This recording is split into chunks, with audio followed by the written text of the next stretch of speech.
안녕하세요. 사연에 빠지다의 DJ 민영입니다. 오늘도 두 가지 사연 준비되어 있으니 끝까지 함께 해주시고요. 구독과 좋아요 버튼도 꼭꼭 눌러주세요. 그럼 오늘의 사연 함께 만나볼게요. 안녕하세요, 구독자 여러분. 지금으로부터 약 30년 전 방영했던 TV 드라마 중에 아들과 딸을 기억하세요. 아마 생각나는 분들이 많으시겠지만 옛날 시절은 그 드라마처럼 남아선호 사상 분위기였어요. 하지만 21세기가 된 지금까지 그 고루한 사상을 고집하는 분이 주변에 계시답니다. 그분 때문에 여러 사람 억장이 무너지고 또 되돌이킬 수 없는 일까지 만들어버린 그 일화를 소개해드릴까 합니다. 저와 같은 아픔이나 상처를 가지신 분들이 있다면 제 이야기에 함께 공감해주시면 좋겠어요. 우리 친정엄마는 삼다도로 유명한 제주가 고향이셨어요. 아빠가 학회일로 제주도에 갔다가 제주도 토박이인 엄마와 운명처럼 만나고 말았죠. 그렇게 부모님의 사랑으로 제가 이렇게 태어나게 된 거예요. 하지만 두 분의 결혼과 출산은 우여곡절이 많았답니다. 엄마는 아빠를 따라 경기도로 거주지를 옮기고 신접살림을 차리셨어요. 하지만 제주도와 경기도는 사는 환경이 하늘과 땅 차이라고 하신 엄마는 늘 제주를 그리워했어요. 경기도에 아는 친척분이나 친구도 안 계시고 아빠 하나만 바라보며 사셔야 하니 얼마나 외로우셨겠어요. 그래도 사랑 하나로 남편 뒷바라지하며 지내셨는데 임신만 하면 초기에 유산을 해서 마음고생이 많으셨대요. 우여곡절 끝에 제가 태어나기까지 6번이나 유산하신 엄마는 몸이 아주 나빠지셨습니다. 저는 대학병원 산부인과에서 태어났어요. 혹시나 출산 도중 엄마가 잘못될까봐 드물게 대학병원에서 저를 출산하신 거죠. 그래서 저는 우리 집 외동딸이자 귀한 보배처럼 대접받고 사랑받으며 자랐습니다. 우리 엄마는 밝고 재미있는 성격이었는데 건강이 약해져서 자식인 제 눈에도 힘들어 보이고 안쓰러웠어요. 엄마를 제일 사랑하던 우리 아빠 눈에는 그 모습이 얼마나 안타까웠는지 제가 어릴 때 심한 몸장난을 엄마에게 걸면 아빠가 무척이나 혼내시기도 했어요. 그만큼 아빠는 아내와 딸인 저를 애지중지하셨지만 무심한 하늘은 우리 엄마를 일찍 데려가고 말았죠. 난소암으로 투병하시다가 제가 중학교에 입학할 무렵 엄마는 세상을 뜨셨습니다. 엄마가 눈을 감기 직전에 전 처음으로 생리를 시작했던 기억이 나는데요. 속옷에 묻은 피를 보고 너무 낯설어 당황했지만 아픈 엄마에게 도움을 청할 수 없었어요. 하는 수 없이 고모에게 전화해서 초경 이야기를 하니 고모는 아빠에게 넌지시 일러주었습니다. 그날 퇴근하고 집에 오신 아빠가 얼굴이 붉게 달아오른 채로 저에게 하얀색 선물 상자 하나를 주셨어요. 고모 말이 너에게 축하할 일이 생겼다더구나. 이거 받거라. 상자를 열어보니 그 안에는 생리대와 향수 그리고 어여쁜 여자가 된 것을 축하한다 라고 적힌 카드가 들어있었죠. 이제 엄마가 내 곁에 없으면 난 어떻게 살지 이런 두려움과 슬픔으로 막막했던 13살 소녀는 이런 아버지가 있으니 아마 괜찮을 거라는 희망을 처음으로 느꼈습니다. 그래서 엄마가 안 계셨다지만 전 아버지의 사랑으로 남부럽지 않게 성장할 수 있었습니다. 저도 고등학교 3학년 때 첫사랑을 학원에서 만나게 되었어요. 대입 수능을 준비하던 치열한 시기에 같은 반의 한 남학생은 우연한 기회로 친구 사이가 되었고 사실 저 혼자 마음속으로 짝사랑했어요. 그런데 그는 수능시험을 망쳤기 때문에 재수를 해야 했고 저는 지망하는 대학교에 붙어서 그 이후로는 연락이 끊겼습니다. 각자의 삶을 살다가 우연히 제 첫사랑 최남영을 만난 것은 지하철역에서였어요. 여러분은 운명을 믿으시나요? 제주도라는 환경에서 부모님이 우연히 만나서 결혼하게 되었듯이 저도 운명적으로 남영애를 만났다고 믿고 있습니다. 이 넓은 서울 아래 양재역에서 우리는 딱 마주치고 말았거든요. 첫눈에 서로를 알아보고 너? 이렇게 탄성을 질렀습니다. 마침 같은 방향 지하철을 타고 가면서 우리는 지난 시절을 이야기하고 전화번호도 교환했습니다. 내 번호 저장해. 그리고 이제 연락하고 지내자. 너 내 첫사랑이었거든. 또 보자. 남영이의 말에 30이 다 된 나이에 주책맞게도 심장이 너무나 뛰었어요. 나 혼자 마음속으로 좋아했던 남자애도 실은 저를 좋아했다니 여러분은 믿기시나요? 저는 프리랜서로 일하는 작화 화가로 남영이는 게임 소프트웨어를 취급하는 사업가로 커서 다시 만나게 되었고 마침 둘 다 싱글이었습니다. 그렇다 보니 다음에 벌어질 일은 못 뻔하죠. 우리는 1년 정도 연애하다 결혼 이야기를 진지하게 나누게 되었어요. 이제 드디어 앞서 얘기해드렸던 남녀차별하는 그분을 처음으로 만나뵙게 되고 맙니다. 예비 신랑이 자기 집이라며 데려간 곳은 송파구의 한 아파트였어요. 많이 낡긴 했지만 재건축을 앞둔 집값이 비싼 아파트로 알고 있는 곳이라 속으로 놀라면서 반겼습니다. 이 남자가 티를 안 내서 몰랐는데 잘 사는 집안의 자식이었구나. 엄마 아빠 저 약혼자 데리고 왔어요. 밥부터 주세요. 김밥집 장사하시는 예비 시모께서 밤 8시가 넘은 시간에 오라고 하셨기에 우리는 아주 배고팠거든요. 그러자 부엌에서 현관으로 곧장 달려나오신 예비 시모가 보였고 저는 그분께 머리 숙여 인사부터 드렸습니다.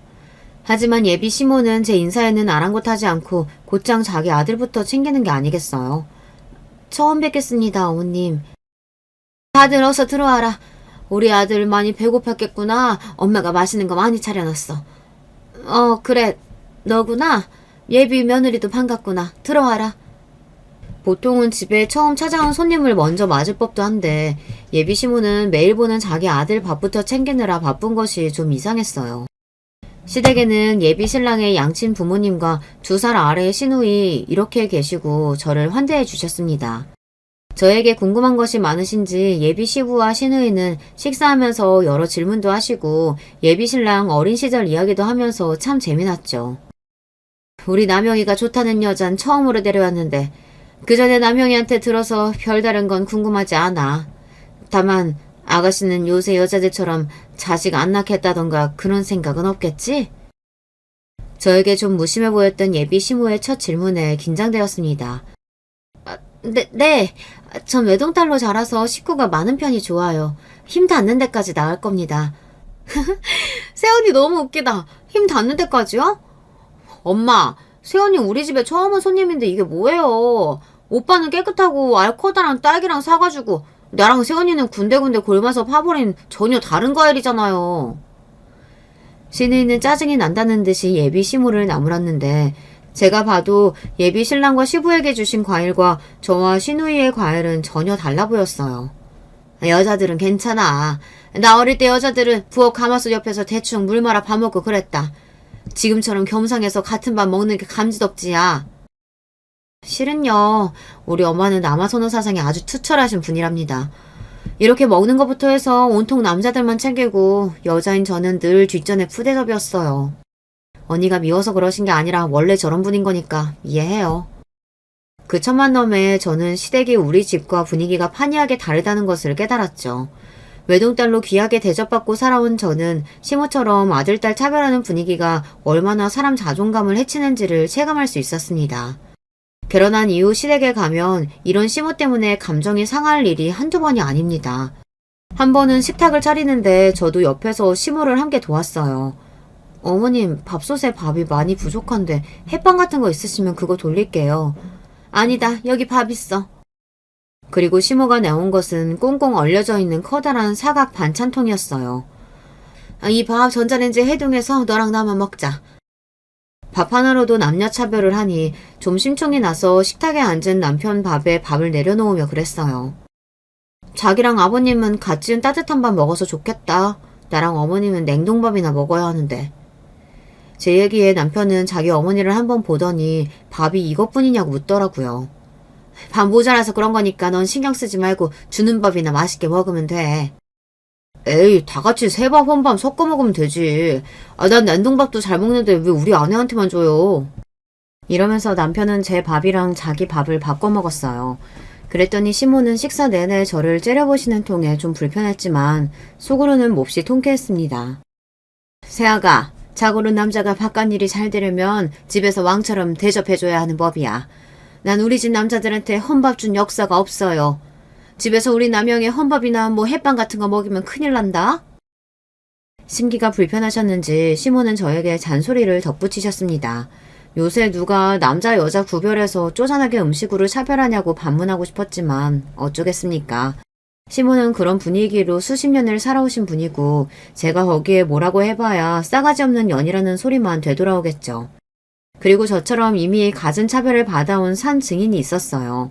바로 우리 손 아래 시누이입니다. 지난 명절에 식사 자리에서 시모가 특별히 해물탕을 끓이셨어요.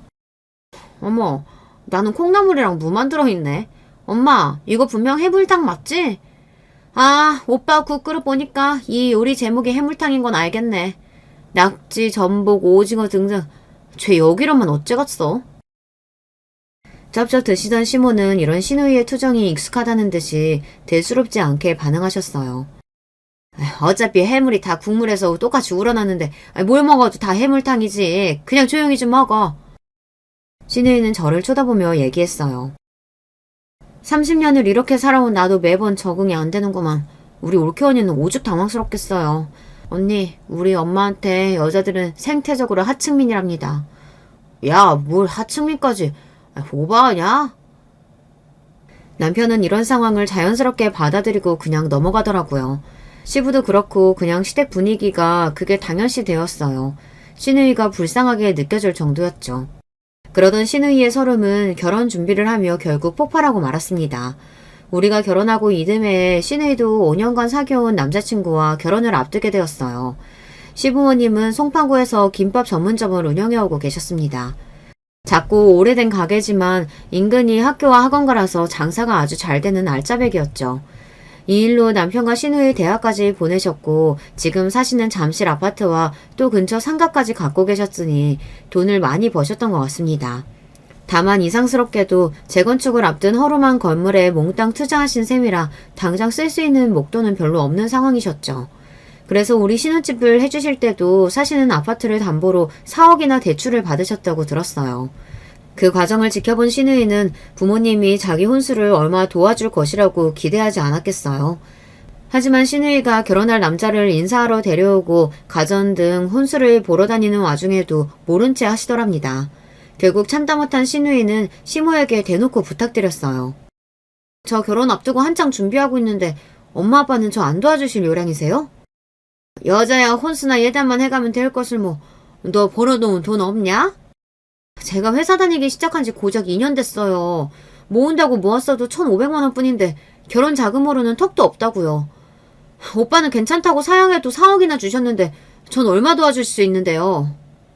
에?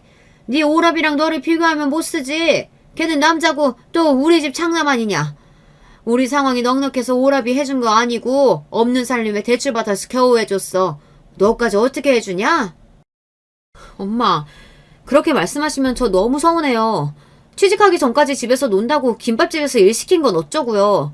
정말 저 시집 보낼 돈이 하나도 없으신 거예요? 정 없으시면 여기 앞에 상가 그거라도 팔면 안 돼요? 2년이 어디 그거 팔 생각을 해? 재건축만 대봐라. 그게 얼마까지 오를지. 그 알토란 같은 걸 지금 왜 팔아? 고장도 하나 시집 보내겠다고. 고작 시집이요? 시누이는 그날 펑펑 울면서 시모에게 깊은 상처를 입은 것 같았습니다. 옆에서 본 저도 시모의 한마디 한마디가 유리조각처럼 박히는 기분이었으니까요. 시모가 빈말로 한 게 아니라 정말로 딸 시집 보낼 때 예물 말고는 해줄 마음이 없었습니다. 남편을 위해 해준 것이라지만 어쨌든 저는 신혼집 도움을 받았는데 시누이는 저렇게 어려운 상황이니 저는 뭐라도 도움을 주고 싶었어요. 보다 못한 시부와 제가 겨우 돈을 모아서 시누이에게 2천만 원을 주었습니다. 아가씨 시집 보낸다고 모은다고 한 게 이 돈뿐이라 미안해요. 안 해요. 새언니 정말 고마워요. 나 우리 엄마랑 결혼할 거예요. 어디 귀한 아들 하나만 끼고 행복하게 사시라죠. 지난 세월 동안 시누이가 받은 상처는 이번 일뿐만이 아니었어요. 일찍이 미술에 소질이 있어서 학교 선생님이나 주변 사람들로부터 미술 쪽으로 나가보는 것을 권유받았지만 시모의 반대에 부딪혔답니다. 미술한다고 하면 돈 많이 든다던데 김밥 팔아서 너까지 뒷바라지 못한다. 너희 오빠 대학에 석박사까지 시키려면 그것만으로도 허리가 휘어. 그 미술에서 뭐 한다고 애가 이 고집이야. 이렇게 매정하게 나오는 자신의 엄마 때문에 결국 시누이는 미술에 대한 꿈을 접었어요. 이는 지금까지 두고두고 한으로 남아있대요. 나는 엄마한테 자식이 아니라 오빠 태어나면서 딸려 나온 사은품 같은 건가 봐요. 이번 일로 진짜로 느꼈고요. 앞으로 엄마한테 딸노릇 안 하고 살 거예요. 얼마나 사무쳤으면 시누이는 결혼한 이후 자기 친정집에 발걸음을 잘 하지 않았습니다. 명절에는 와서 얼굴만 비추고 밥 먹고 설거지하고 가버리고 시모 생신에는 찾아와 보지도 않고 통장 계좌이체로 용돈만 보내드렸어요. 하지만 시누이는 저나 시부 생일은 빼먹지 않고 챙겨주었고 자주 만나면서 살뜰히 챙겼습니다. 특히 저에 대해서는 시집갈 때 일이나 시모에게 차별받는 동지의식 같은 것이 있어서 친동생처럼 따르고 잘해주었어요. 이러한 시모로 벌어진 어이없는 일이 또 있었는데요. 어느 날 시부의 누님, 그러니까 시고모님께서 집에 방문하셨습니다. 아유, 우리 동생 몸은 좀 차도가 있는가? 아유, 이렇게 건강이 안 좋아서 어쩌누? 여기 가져온 보약 좀 드시게. 우리 조카들 여기 와서 이 선물들 좀 가져가거라. 시고모님은 젊은 시절 미국 남자와 결혼해서 미국에 건너가 살고 있는 분이에요. 그래서 2년에 한 번꼴로 한국에 들어오실 때마다 선물을 한가득 가지고 방문하시죠. 게다가 69의 나이에도 젊음과 멋진 패션 감각을 뽐내는 멋쟁이셨습니다. 남자들만 대우하는 시모와 달리 잘 베푸는 시고모는 가족들 모두가 좋아하는 인기쟁이셨죠. 우리 시모 단 한 분만 빼고요. 옳게, 지금 한국이 얼마나 발전했는데 우리 어린 시절 시골에서 나는 여자 차별을 하고 그래. 여자들도 능력 있으면 사회에 진출하고 대접받는 세상이라고 이제. 이렇게 시모에 대해 쓴소리도 아끼지 않으시고 시누이부터 저까지 여자들이나 서열이 낮은 사람들을 더욱 챙겨주십니다. 사정이 그렇다 보니 자주 뵙지는 못해도 평소 연락도 가끔 드리면서 의지하고 지내는 어르신이었죠. 어느 날 시고모님의 따님이 결혼하게 된 경사스러운 소식을 전해주셨어요. 미국에서 결혼식을 하니 우리 가족 모두에게 비행기표까지 시고모 돈으로 끊어주셨어요. 시모는 그 결혼식에 입으라며 어떤 실크 소재의 원피스를 제게 내미셨습니다. 이거 이태리제로 아주 비싸고 좋은 원단으로 만든 거야. 명색이 미국서 하는 결혼인데 너도 새 옷 한번 빼입어야 하지 않겠어? 갑작스럽게도 그 옷은 제가 시모에게 받은 첫 선물이었습니다. 기쁜 마음으로 원피스를 펼쳐보니 가격표도 없고 진짜 새 옷 같지는 않았지만 분명히 명품 브랜드의 비싼 옷임은 분명했습니다. 아, 그 원래 상표랑 상자 다 있는 거 내가 번잡스러워서 뺀 거야. 내 돈으로 산 새 옷이니까 괜히 의심 마라. 시모는 짐짓 이렇게 덧붙이고 가셨지만 아무래도 전 좋았습니다. 어머님께 선물 받은 비싼 옷을 입고 미국에 가서 결혼식 구경할 생각에 부풀었죠. 하지만 결혼식 전날 미국의 시 고모의 저택에 도착하자마자 제 들뜬 마음은 산산조각이 나고 말았어요. 아유, 이 먼 데까지 오느라고 고생 많았다. 우리 집은 내 집이다 생각하고 편하게 지내. 어라? 우리 조카 며느님은 왜 내 옷을 입고 왔는가? 내가 몇 번 안 입어서 올케한테 준 옷 아니야? 시모가 선물이라며 준 옷의 사정은 사실 이러했습니다. 시고모님은 우리 가족 모두에게 새 옷을 사입으라며 큰 돈을 주셨습니다. 한 사람당 100만 원에 가깝게 책정해서 말이죠. 그런데 자기의 아들과 남편 그리고 자기 옷은 비싼 브랜드의 것을 사느라 저와 시누이의 것을 살 돈이 부족했던 것이에요. 시누이는 그리 비싸지 않은 옷을 백화점에서 새로 사준 것인데 저는 그나마도 아까웠나 보죠. 시고모님이면 저보다 연세가 매우 많으신 분인데 그분이 입던 옷을 젊은 저에게 주시다니 정말 너무했습니다. 어쩐지 제가 입기에는 옷이 좀 노숙해 보이기는 했지만 설마 이럴 줄은 몰랐어요. 이봐 올케, 이게 어떻게 된 일인지 설명 좀 해봐. 젊고 예쁜 조카 며느님에게 왜 내 옷을 준 거냔 말이야. 자신의 치졸한 행각이 드러나버리자 시고모님부터 모든 가족이 자신을 비난하고 곱지 않은 눈초리를 보내자 시모는 당황했습니다. 아, 우리 며느리는 애가 워낙 알뜰해서 비싼 새 옷은 싫다네요. 아, 그리고 고모님이 주신 옷 보여주니 마음에 든다고 자기 달라 그러길래 줬어요. 안 그러냐, 며느라가? 이렇게 시모는 다급한 마음에 없는 말을 지어내고 저에게 도와달라는 눈짓을 했습니다. 고약한 시모를 돕기 싫었지만 일단 분위기를 봐서 전 말없이 고개를 끄덕였습니다. 시고모의 저택은 으리으리했고 넓은 잔디 마당에서 바베큐까지 구워주시며 좋은 대접을 받았어요. 하지만 즐거웠던 마음은 이미 깨지고 우울한 제 기분 때문에 파티 분위기를 제대로 즐기지 못했습니다. 가족들은 하하호호 먹고 마시면서 흥겹게 지내고 있었지만 전 2층 테라스에서 바람을 맞으며 제 신세를 한탄하고 있었죠. 그런데 어느샌가 시고모님이 제가 있는 곳으로 와서 옆에 앉으셨습니다. 옳게 거짓말한 거 내가 왜 모르겠나. 함께한 세월이 얼만데. 올케가 어떤 사람인지 충분히 알고 있지. 그런 시어머님 밑에서 우리 조카 며느리가 얼마나 마음고생하는지 충분히 안다네. 시고모님 위로에 홀로 슬픔을 삼키던 저는 보물 터지듯 눈물을 쏟고 말았어요. 제 마음을 알아주는 시고모님 품에 안겨서 한참을 울다가 시고모님이 이런 말씀을 해주시는 겁니다. 맨날 당하기만 하니까 답답하지? 속이라도 풀리게 어디 이 늙은 고모가 작은 복수라도 해줄까? 전 눈물을 닦으며 시고모님의 이야기에 귀를 기울이기 시작했어요. 드디어 저에게도 시모에게 반격할 기회가 찾아온 것이죠. 시고모님은 저를 자기 드레스룸에 데려가서 공주님 같은 옷과 명품 신발 한 켤레를 제게 입히셨어요. 그리고 제 손을 잡고 1층에 모여있는 가족들에게 갔습니다. 저를 보자마자 시누이는 탄성을 내질렀어요. 어머, 새언니 그 옷 어디서 났어요? 진짜 잘 어울리고 예뻐요. 저 이런 옷은 생전 처음 입는데 어색하기만 하네요. 정말 잘 어울리나요? 제가 좋은 옷을 입고 나타난 것이 못마땅한 시몬은 기분 나쁘게 쳐다보기만 했지만 가족들 모두 제가 입은 옷에 칭찬을 아끼지 않았어요. 구박만 받던 신데렐라가 드레스를 입고 무도회에 간 것처럼 행복했습니다. 그렇지만 저는 이후 시고모님이 하신 일 덕에 하늘에 날아갈 것처럼 신이 났어요. 아유, 올케는 가서 고기나 마저 구워. 우리 조카들은 고모랑 얘기 좀 나누자. 여기 샴페인 좀 마시고. 시고모님은 어머니를 부엌대기 취급하며 놀지도 못하게 계속 일을 시키셨어요. 고기 굽고 접시 가져와라 심부름 시키면서 시모의 표정은 점차 어두워졌습니다. 급기야 시모는 참지 못하고 시고모님께 대들고 말았죠.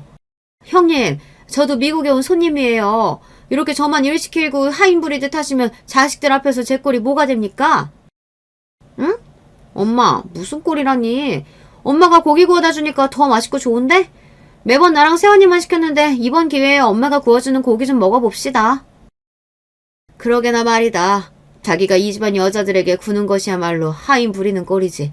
내가 올케한테 뭘 했다고 이러는 거예요? 이렇게 어느 가족 하나 시모를 편드는 사람이 없자 시모는 분을 이기지 못하고 1층 손님방으로 가버렸습니다. 그 모습을 지켜보던 저는 어찌나 좋던죠.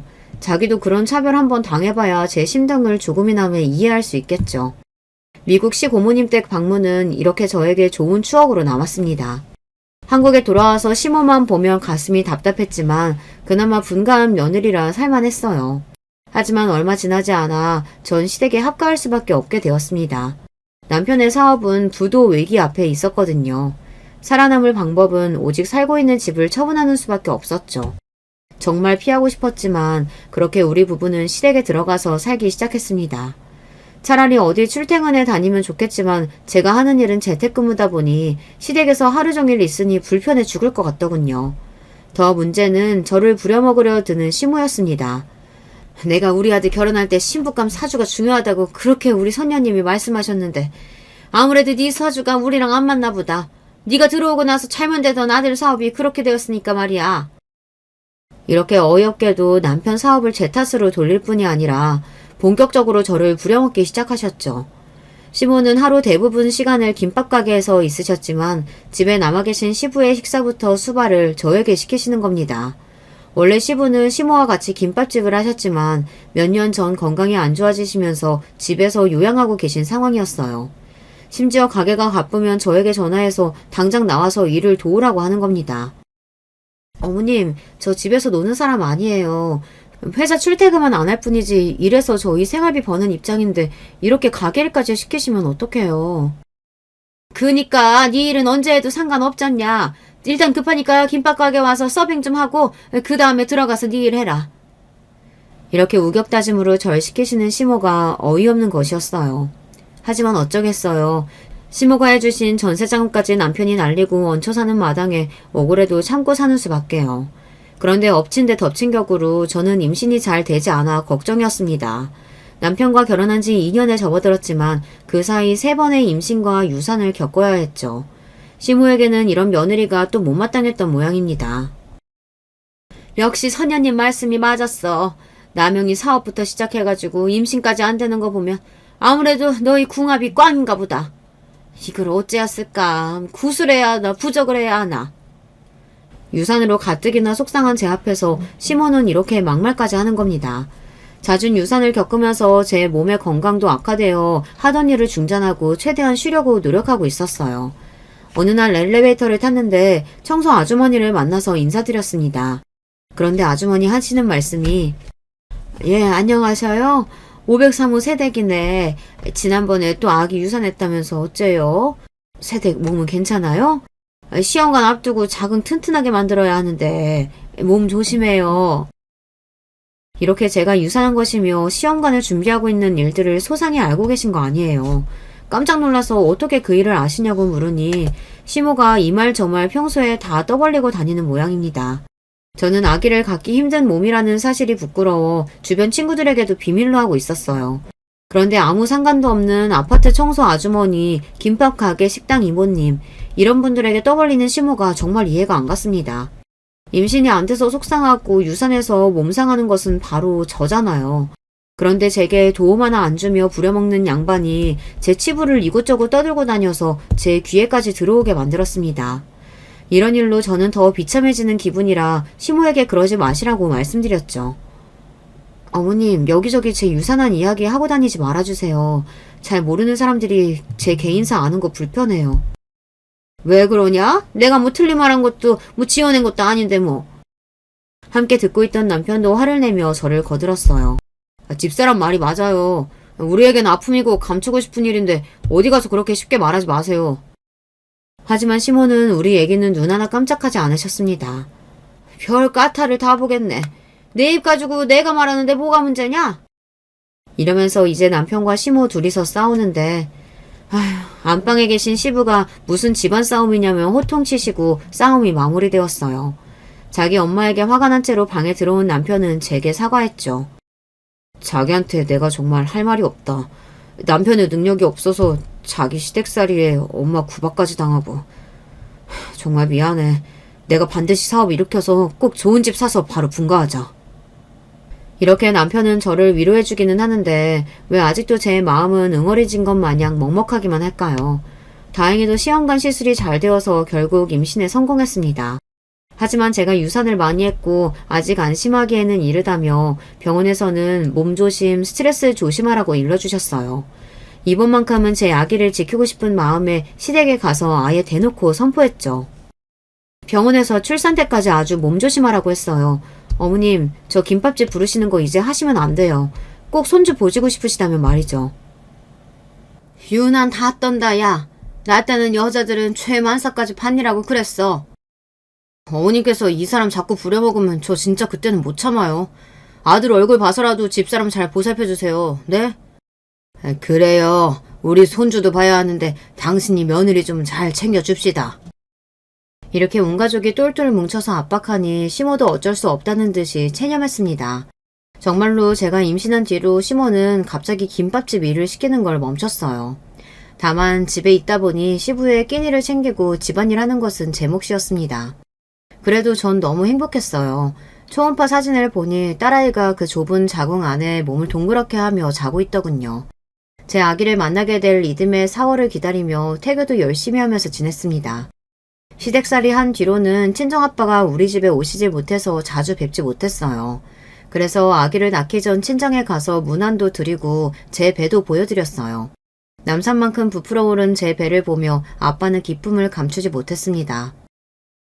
엄마 닮아 작은 몸집인 네 배가 이렇게 크게 부풀 수가 있냐? 이러니 네 몸은 또 얼마나 힘들고. 아빠는 제가 힘들어 보인다며 눈시울까지 붉어지셨어요. 그리고 벌써 유모차에 내복에 젖병까지 아기 용품을 잔뜩 사놓고 계셨어요. 아빠는 벌써부터 손주벌기 되차서 이걸 다 사놓으신 거예요? 그럼 내 손주인데 이까짓 게 아까울 소냐. 더한 것도 해줄 수 있으니 필요한 거 있으면 뭐든 말만 하렴. 그런데 시댁에서 지내는 건 괜찮냐? 그럼요. 아버님 어머님 모두 저를 얼마나 위해 주신다고요. 저 임신한 몸으로 집안일 하나 못하게 말리신다니까요. 절 너무 걱정하시는 아빠 앞에서 이렇게 거짓말을 할 수밖에 없었죠. 모든 가족들의 기대 속에서 출산을 앞두고 있던 어느 날입니다. 갑자기 밑에서 흥건한 피가 보이는 게 아니겠어요. 아직 출산일이 한 달 넘게 남았는데 이게 책에서 본 양수가 터진 모양이다. 다급한 마음에 산부인과에 전화해서 제 상태를 얘기하니 한시라도 바삐 병원으로 오라는 겁니다. 저는 주섬주섬 급한 옷가지와 물품을 가방에 넣고 있는데 마침 일 나가던 시모가 저에게 무슨 일이냐고 묻더군요. 어머님, 저 피가 미쳐요. 빨리 병원에서 오라고 하네요. 다급한 저와 달리 시모는 별로 놀라지도 않으며 저에게 이러는 겁니다. 원래 만삭일 때는 그럴 수 있는 거야. 별일 아니니까 유난 좀 떨지 마라. 그리고 어차피 딸이라며 뭐 나 지금 나가니까 시아버님 밥 차려놓고 가라. 어머님, 이런 상황에 아버님 밥이라뇨. 그러지 마시고 저 급하니까 택시 좀 집 앞에 불러주세요. 하지만 시모는 택시는 개뿔? 네 아버지 밥 안 차리고 나갈 생각도 말어. 하며 그냥 나갔습니다. 하는 수 없이 간단히 쟁반에 시부야 아침을 챙겨서 안방에 넣어놓고 있는데 그때 통증이 극심해지면서 전 배를 움켜쥐고 쓰러졌습니다. 결국 119에 전화를 걸어 도움을 요청했고 정신이 아득한 상태로 병원에 이송되었습니다. 구급차를 타고 병원에 도착했으나 때는 늦었는지 이미 생명이 끊겨버린 내 아이만 나오게 되었을 뿐입니다. 저는 이 과정에서 정신을 잃었었고 수술 마취해서 깨자마자 아이부터 찾았습니다. 하지만 옆에 있던 남편은 제 말에 아무 말도 없이 고개만 가로저었을 뿐이죠. 전 직감할 수 있었습니다. 아, 내 아기는 잘못되고 말았구나. 여보, 그래서 우리 행복이는 어찌 된 건지 말 좀 해보라고. 미안해 자기야. 행복이는 그만. 의사 말이 당신이 하혈한 채로 병원에 왔을 때 이미 태반 조기박리가 심했대. 그래서 응급수술했지만 너무 늦게 와버려서 사산하고 말았다고. 저는 팔에 꽂혀있던 링겔 바늘을 뽑고 우리 행복이를 찾으러 병실 밖에 나가고자 했습니다. 미친년처럼 날뛰는 저를 남편은 강제로 껴안고 진정시켰지만 소용이 없었어요. 내 배에서 10달 품은 아이를 지키지도 못하고 나만 살아서 뭐해. 아무리 죽었어도 내 아이 몸이라도 볼 거야. 어찌 됐는지 내 몸으로 보고 아이한테 용서 빌어야 하니 안 생길 것 같아서 그래. 나 좀 보내줘. 이미 그 아이는 병원에서 처리됐어. 내가 행복이 잘 지켜봤으니까 우리 천사는 하늘나라로 갔을 거야. 저는 너무 화가 난 나머지 남편의 가슴팍을 주먹으로 쳐댔어요. 처리? 어떻게 그렇게 말할 수가 있어? 우리 아기가 죽었는데 쓰레기 취급하듯이 처리라니? 그래, 다 너 때문이야. 너희 엄마 때문에 내 아기가 이렇게 되고 만 거라고. 그깟 한 끼 안 먹는다고 사람이 죽니? 근데 아버님 아침이 뭐 대단한 거라고 며느리 손으로 밥상 차리게 해서 우리 아이가 이렇게 돼버린 거냐고. 남편은 제 말에 화들짝 놀랐습니다. 그게 무슨 말이야? 아버지 밥상이라니. 그리고 우리 엄마 때문이라니. 저는 진통이 왔을 때 시모가 나한테 어떻게 했는지 모두 남편에게 털어놓았습니다. 제 말을 들은 남편은 그 충격에 벽을 주먹으로 쳐대며 분노를 삭혔어요. 자기 말이 모두 사실이라면 나는 이제 우리 엄마 아들이 될 수 없어. 내 자식 죽인 엄마를 어떻게 용서할 수 있겠어. 주먹을 불끈 쥔 채 남편은 말릴 겨를도 없이 병원 밖으로 뛰쳐나갔습니다. 남은 저는 믿을 수 없는 현실에 병실에 누워 울부짖고만 있었어요. 이후 후 제 사정을 이해하듯 간호사가 들어와 수면제를 놓고 가니 전 그대로 잠이 들어버렸습니다. 그리고 다시 눈을 뜨자 한숨을 쉬는 우리 아빠의 얼굴이 보였죠. 아빠를 보자마자 울컥해서 저도 모르게 눈물이 뺨을 타고 흘러내렸어요. 이미 사정을 다 들으셨는지 아빠는 저에게 괜찮다, 괜찮을 거다 이 말만 하시며 제 옆에 계셔주셨어요. 근데 우리 남편 최서방은 어딨어요? 최서방이 몇 시간 전에 나한테 전화했다. 애가 얼마나 울었던지 목소리가 다 뭉개져서 계속 장인어른 죄송합니다. 저 때문에 또 저희 엄마 때문에 이 말만 100번은 한 것 같다. 네가 이렇게 된 게 다 안싸돈 때문이라던데 맞냐? 네, 믿기지 않으시겠지만요. 시어머님은 남아 선호 사상에 뿌리 박힌 분이라 여자는 사람 취급도 안 하세요. 그간 말씀드리지 못한 구박과 차별 생각만 해도 급하게 병원 가야 하는데 그깟 달러하러 병원 가냐고 시아버지 밥 차리게 시켰어요. 제 말에 친정아빠는 충격을 받으신 듯 아무 말도 못하셨습니다. 한참 동안 고요한 침묵이 흐르다가 아버지는 무슨 결심이 서신 듯 벌떡 일어나셨습니다. 너 병원 퇴원하는 날 아빠가 또 올게. 당장은 내가 해야 할 일이 있구나. 세연아, 너희 엄마는 6번의 유산 끝에 너를 건강히 출산했어. 그러니까 너도 이번 일로 좌절하지 말고 일단 몸부터 회복해야 한다. 병은밥 빼먹지 말고. 그리고 아빠는 그대로 나가버리셨습니다. 그날 밤에 시부모님이 찾아오셨지만 저는 침대에서 돌아놓은 채로 시모의 얼굴도 보지 않고 그 말에 대꾸조차 안 했습니다. 시부모님이 왔는데 인사도 없는 독한 며느리를 봤나. 야, 네 애가 그렇게 된 게 왜 내 탓이던? 어제 네가 무슨 말을 했기에 우리 귀한 아들이 나한테 그럴 애가 아닌데 엄청 화 쏟아내고 갔어. 야. 다 네 자궁 탓이야. 괜히 시어머니 탓하지 마라. 앞으로 난 어머님과 말 섞고 싶지 않으니까 나가세요. 간호사나 경비원 불러서 억지로 나가시게 해드려요? 아이고, 저 말하는 것 좀 보소. 애도 못 낳고서 뭘 잘했다고 며느리가 아주 상전이야. 이렇게 끝까지 속으로 욕 나오게 만들고 나서야 시모는 돌아갔습니다. 혼자 슬픔을 삭히면서 병원에서 퇴원하는 날 약속대로 아빠가 오셨어요. 어떤 일인지 아빠의 얼굴은 전보다 편안해 보였습니다. 그리고 저에게 해주신 이야기인 즉슨 이 아빠가 우리 딸 복수하느라 바빴지 뭐냐. 아주 길고 긴 싸움이 되겠지만 끝까지 너희 시어머니한테 쓴맛을 보여줄 테다. 의기양양하게 아빠는 며칠 동안 하신 일을 설명해 주셨어요. 바로 이 모든 불행의 시작인 시모에 대한 복수였죠. 시모가 시댁에서 떵떵거리고 제 목소리를 낼 수 있었던 게 재산의 탓이 컸습니다. 그런데 그 재산 대부분이 재건축을 앞둔 아파트와 상가에 묶여 있었기에 시모는 40억이나 되는 돈을 실제로 만져보지도 못한 채 김밥 장사나 해야 했어요. 재건축에 바람이 불어서 주민 동의서를 받고 있던 상황이라 시모는 이제야 새 집에도 살고 큰돈 좀 만져볼 희망에 부풀어 있었죠. 빨리 하고 싶어서 김밥집에 오는 동네 사람들마다 붙잡고 재건축 동의하고 절차에 협조하라며 설득할 정도였어요. 이렇게 시모가 바라던 재건축의 꿈을 우리 아빠가 꺾어버리신 겁니다. 아빠는 시모와 같은 건물에 금매로 나온 상가를 샀고 지분 쪼개기도 하고 인근 상인들을 선동했던 거예요. 여기 재건축 빨리 나봤자 저 아파트 주민들만 좋은 일 시키는 거 아니겠습니까? 우리 같은 상인들이야 재건축 기간 동안 장사 못해서 받은 손해는 어쩌고요. 그러니까 우리한테 제대로 된 영업 손실 보상해줄 때까지 재건축 막고 버티자고요. 이렇게 친정아빠는 잘 진행되고 있던 재건축 사업을 막고 나섰습니다. 이 소식을 알게 된 시모는 친정에 찾아와 화를 내셨습니다. 전 퇴원한 뒤로 시모의 낯짝만 봐도 괴로워서 남편과 함께 친정에서 머물고 있었거든요. 재건축 조합장 얘기 들으니까 사돈 언니이 우리 재건축 막고 있다던데 그게 진짜 사실이요? 예, 사부인께서 집안 전 재산을 그곳에 묶어버렸다기에 제가 손 좀 썼죠. 능청스러운 아빠의 말에 시모는 소리부터 빽 질렀습니다. 아니 왜? 아니 무슨 억한 심정으로다가 그런 짓거리를 한단 말이에요? 당장 멈추지 못해요? 친정아빠는 얼굴에 있던 미소를 거두고 험악한 표정으로 돌변해서는 시모에게 이렇게 호통치셨죠. 당신이 내 딸을 머슴처럼 부리고 하대하니까 나한테는 누구보다 귀한 딸 자식이요. 그런데 당신 때문에 내 손녀까지 잃고 말았으니 가만히 있을 수가 있어야지. 시모는 기가 막히다는 듯 혀를 쳤어요. 제 몸 부실해서 아기도 못 지킨 게 왜 시어머니 탓을 해? 새아기 너 설마 결혼 전에 몸 어디 막 굴린 거 아니냐? 아니 말로 어디서 뭐 그러더라. 매독에 걸리면 그렇게 유산이나 사산하기가 쉽다고 말이다. 시모는 이렇게 입에 담을 수도 없는 막말까지 해버렸습니다.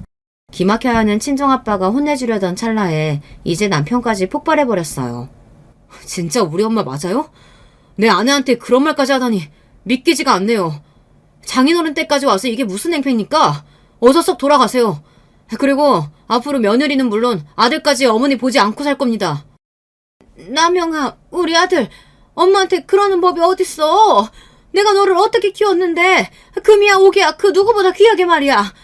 그런데 그런 엄마랑 절연하고 살겠단 말이냐? 만약 네가 그렇게 네 멋대로 굴면 유산이고 뭐고 없다. 지금 우리 아파트랑 상가 다 얼만데? 그것들 다 저승갈 때 짊어지고 가쇼. 내가 있는 한 재건축 되는 날은 아마 사부인 생전에 없을 테니. 나 없는 말 하는 놈 아니오. 입 밖에 꺼내마당에 내 목숨 걸고 끝까지 해낼 테니 두고 보쇼. 이렇게 두 남자가 달려드니 그 기가 센 양반이 아무 말도 못하고 돌아가더라고요. 정말이지 속이 뻥 뚫리는 기분이었습니다. 이후 우리 아빠 때문에 시모의 부동산은 처분하지도 못한 채 묶여버렸어요. 재건축만 믿고 자랑하시던 시모는 결국 자식대에 와서야 재건축이 진행될 것 같네요.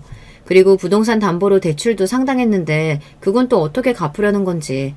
그러게 적당히 벌었을 때 쉬기도 하고 처분하면서 쓰고 살지 말입니다. 이 일을 겪으면서 우리 남편이 그러더라고요. 난 우리 엄마가 저렇게까지 할 줄은 몰랐어. 그래서 제가 이렇게 답했죠. 원래 자식이 아는 엄마랑 남이 보는 내 엄마는 다른 법이야. 게다가 어머님은 좀 차별이 심하신 양반이야.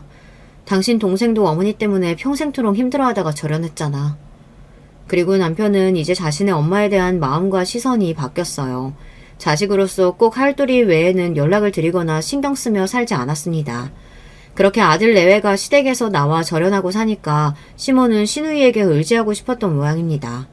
하지만 신우는 시집갈 때의 일로 이미 정떨어진 친모에게 완전히 등 돌린 상황이었어요. 야, 너 이 오랍이란 놈이 완전히 지 마누라한테 찰싹 붙어서는 이 엄마를 헌시짝 취급하고 사돈 어른은 우리 집 재건축 맡고 있으니 이를 어쩌냐? 이것들 다 싹 혼내줄 방법이 없나? 엄마가 다 잘못한 거죠. 저 같아도 엄마가 그렇게 해서 내 잘못되면 절대 용서 못해요. 이런 일 하나도 안 궁금하니까 저한테 그만 하소연하세요. 이런 얌통머리 없는 기집애 봤나? 너 낳고 길러준 애미한테 그게 할 소리냐? 다른 집 딸들은 친정부모 모시고 여기저기 여행도 다니고 하는데 네가 나한테 뭐 해줬다고 어? 하다못해 김밥집 바쁠 때 일 좀 도우라 해도 그만 좀 하세요. 평생 엄마 몸종처럼 시키는 일 다 하고 살았으면 됐죠. 그러게 딸한테 그런 대접 받고 싶으면 아들하고 차별 없이 좀 키우죠. 내가 괜찮은 대학 붙었을 때도 오빠 기분 안 상하게 얘기하지도 말라면서요. 엄마가 언제 절 축하하고 격려해 준 적이 있나요? 참 엄마야말로 염치도 양심도 없네요. 당연하지. 우리 집 기둥은 어변이 너희 오빠 장남이야. 어찌 딸과 아들이 같으냐? 태생부터가 다르고 어머니 대우가 다른 것이 우리 전통이지. 그럼 그 귀한 아들네 가서야 하소연하고 잘 봐달라 하지 왜 딸년한테 그래요? 지금 오빠네가 돌아서니까 아쉬운 마음에 나 찾아온 거지. 엄마 때문에 내가 제일 힘들었던 게 뭔지 알아요? 언제나 차별당하고 자랐기 때문에 내가 뭘 잘못해서 그런 게 아니라 태생적으로 난 대우받을 자격이 없는 사람이라는 생각이 박혀버린 거야. 엄마 때문에 나는 자존심도 떨어지고 꿈도 없이 살아왔어. 이제야 엄마 그늘에서 벗어나서 행복하게 살고 있으니까 그냥 얼굴 보지 말고 삽시다. 시모는 아들이건 딸이건 모두에게 버림받고 외롭고 처연한 신세가 되어버렸습니다. 결과적으로 저는 스스로 연 끊어준 시모 덕분에 편하게 지내고 있고요. 남편과 친정에서 살면서 아버지의 보살핌 속에서 몸도 마음도 건강해졌어요. 저는 사주 궁합 따위는 믿지 않지만 아무래도 시모가 저의 악연은 맞는 모양이었어요. 시모와 멀어지고 나서는 모든 일이 잘 풀리는 겁니다. 남편의 사업은 점차 번영하여 어려운 상황에서 벗어났습니다. 그리고 매달 몇천만 원씩 벌어서 머지않아 분가할 수 있을 것 같아요. 돈이 없어 시댁에 얹혀 살았던 서름은 다시는 없을 거라며 남편은 제가 원하는 집 어디든 사주겠다고 약속했죠. 또한 제 마음이 편해져서일까요? 다시금 저에게 아기 천사가 찾아오고 만 겁니다. 시험관 시술 없이도 자연 임신했다는 사실을 알고 남편과 손을 맞잡고 방방 뛰다가 이내 조심했어요. 뛰다가 우리 아기 다치면 안 되니까요. 저는 발걸음도 조심하고 남편과 아빠가 사다 주는 맛난 음식을 먹으며 살이 벌써 10kg나 쪄버린 통통한 산모입니다. 그럼에도 매일 너무 행복한 걸 어쩌나요. 이번에야말로 제 아기를 반드시 지켜낼 겁니다. 그리고 제 힘 닿는 데까지 잘 키울 결심이에요. 그런가 하면 그 꼬장꼬장 하시던 시모는 결국 우리 아빠에게 백기를 드셨습니다. 친정에 찾아온 시모는 머리 숙여 100배 사죄하고 재건축이 진행될 수 있도록 아빠의 협조를 부탁하셨어요. 그리고 저에게도 미안하다며 다시 잘 지내보자고 말씀하셨죠. 그분 나름대로 큰맘 잡숫고 어렵게 내신 용기라는 거 알죠. 하지만 아직 저는 온전히 어머님을 용서하기 어렵습니다. 그리고 시모를 보지 않고 사니까 제 인생이 잘 풀리는 것 같아서 말이죠. 일단 아빠는 시모가 앞으로 어떻게 하는지 보고 나서 협조해주겠다고 하셨고 저 역시 시간이 좀 흐르고 나서 다시 왕래하겠다고 말씀드렸어요. 내가 벌써 70을 앞둔 노인인데 너희 시아버지도 언제 가실지 모르고 나 좀 받아오. 이런 말씀을 남기고 기운 없이 돌아가는 시모에게 측은지심이 들었지만 아직은 거리를 두고 지켜보는 중입니다. 구독자 여러분이 보시기에도 이런 시모와 다시 엮이고 사는 것은 안 될 일이죠. 혹여 다른 의견이 있으시다면 말씀 부탁드립니다. 제가 친정엄마가 없잖아요. 같은 여자끼리 이런 일에 대해 충고를 주신다면 감사히 받아들이고 귀담아 듣겠습니다. 그럼 저는 감사한 마음으로 앞으로 아기 키우고 열심히 살겠다는 말씀을 끝으로 제 사연을 마치겠습니다. 지금까지 저와 함께 해주신 여러분께 감사드립니다. 모두 늘 건강하시고 행복하시길 바랄게요. 안녕하세요. 저는 서울에 살고 있는 평범한 회사원입니다.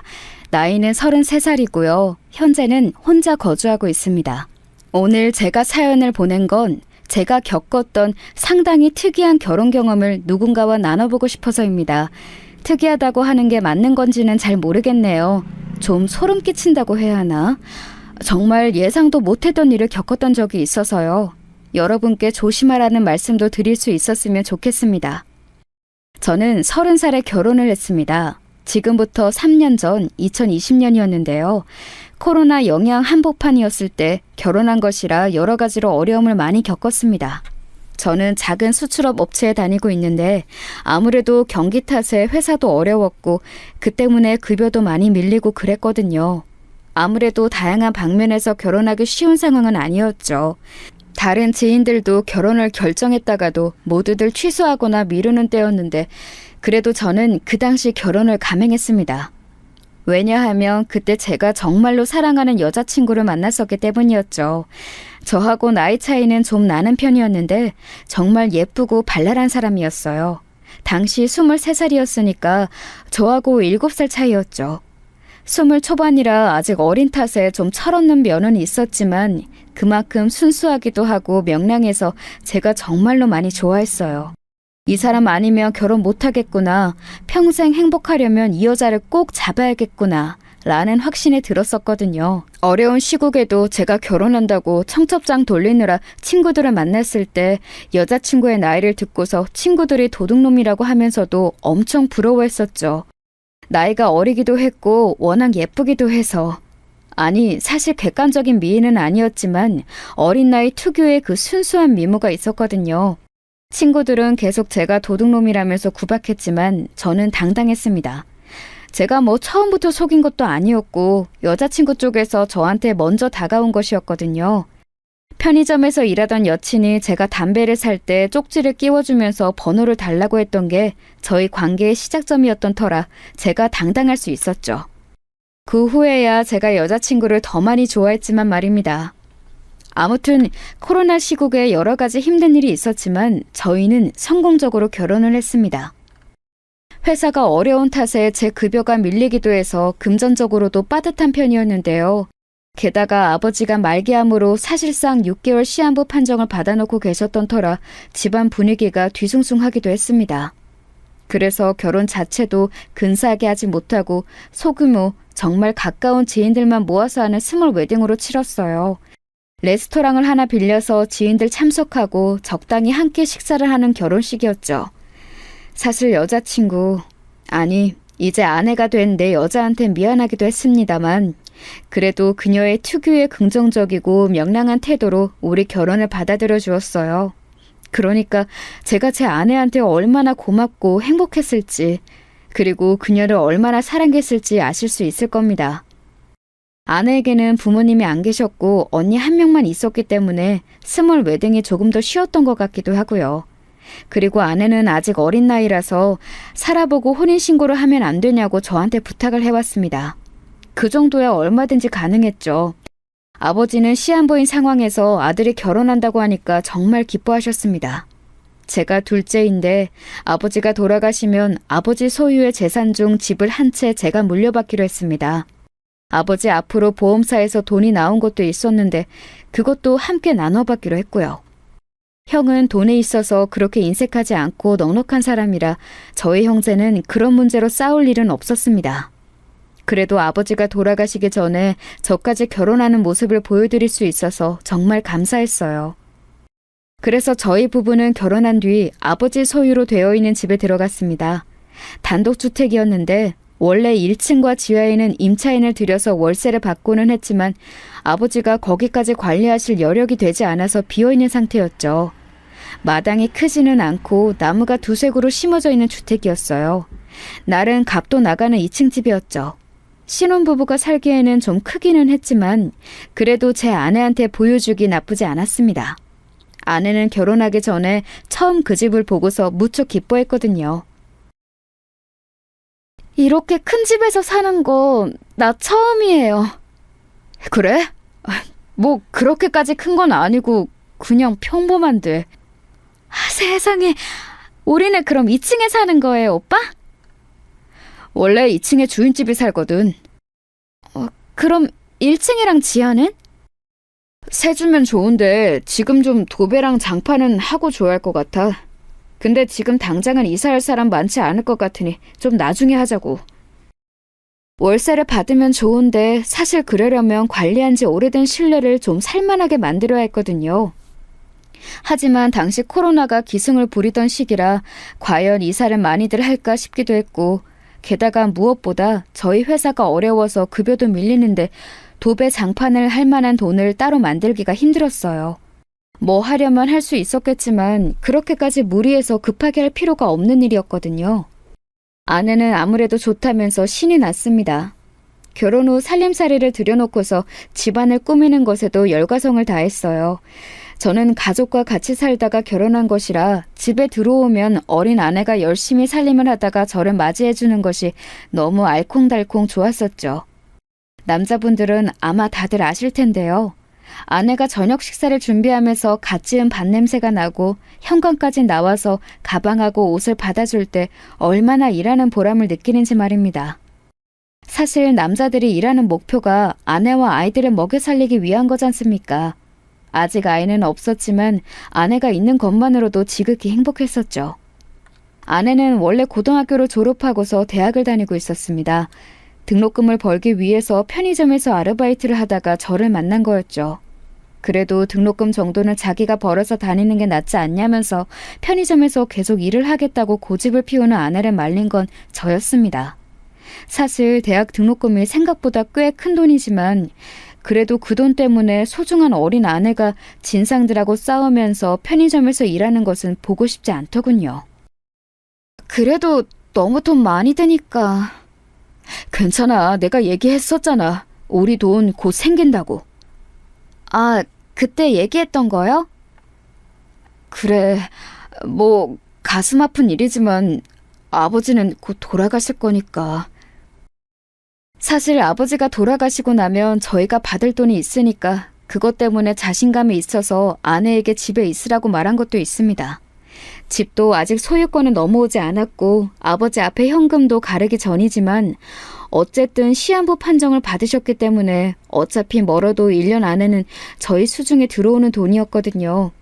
저희가 뭐 욕심을 부리는 것도 아니었고 아버지가 남겨주시는 돈이니 받아서 감사히 쓰겠다는 것뿐이었습니다.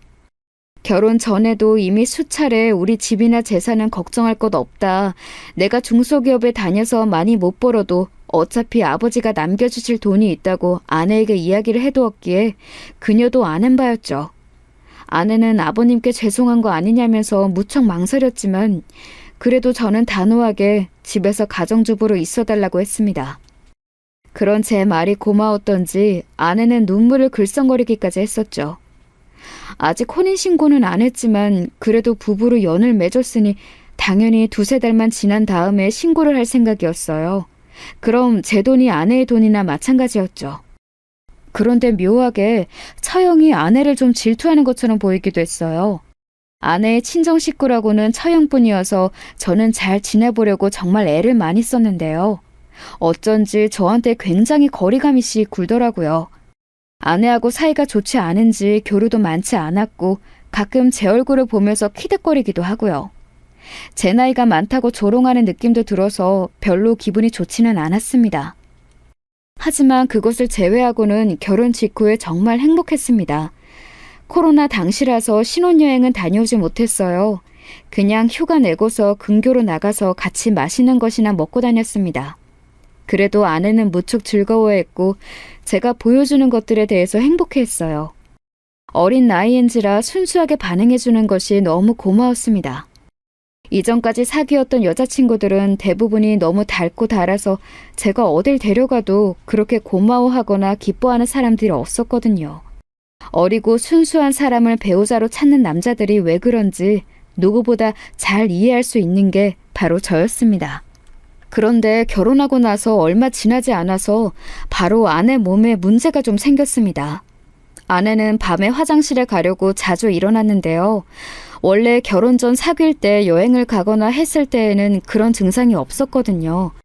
원래 굉장히 얌전하게 자는 사람이었고 늦잠도 심한 편이었는데 결혼하고 나니까 밤에 일어나는 일이 잦더라고요. 거의 매일 밤 일어났고 화장실에 가서 좀 오래 안 오기도 했고요. 반면에 저는 잠이 굉장히 많은 편이고 깊이 자는 편이라 아내가 일어나서 화장실에 가도 별로 불편하지는 않았어요.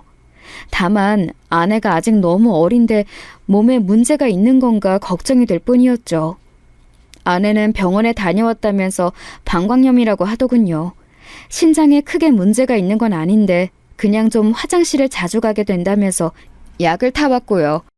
그런데 이상하게 왜 아무리 밤에 볼일 보러 화장실에 간다고 해도 큰일이 아닌 이상이야 금방 돌아오는 게 당연하지 않습니까?